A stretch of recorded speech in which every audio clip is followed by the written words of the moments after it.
Okay, this is going to be our quick little rundown on lip trills, or bubble blowing. What we're going to actually be working on here are called semi-occluded vocal tract exercises. So both of these exercises will do the same thing for you.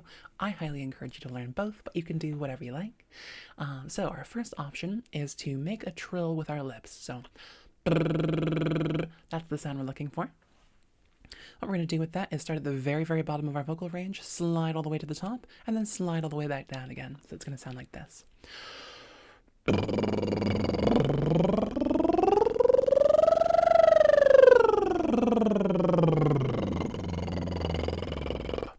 You can also do it the other way around, starting from the top, going to the bottom, coming back to the top.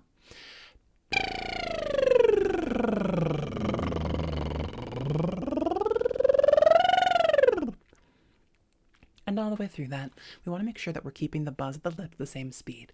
We want to make sure that it's not changing to be faster when we get to the higher notes and slower when we get to the lower notes. We want to make sure it stays consistent the whole time. The other way to do this, and I have a water bottle handy specifically for this reason. One moment, please. If I was a real professional, I would have had this done in advance, but here we are. This one's going to be harder to hear on the microphone here, but hopefully it gives you the idea of what we're aiming for.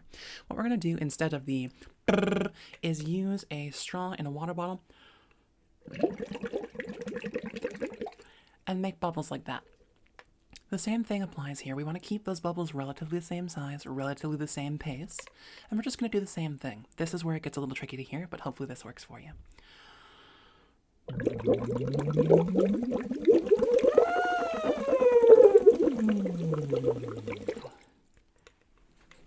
Accomplishes the same thing, so if you can do one but not the other, that's all good.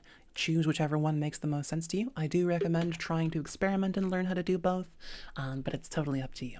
So hopefully that helps. That's our lip trill or bubble blowing warm-up.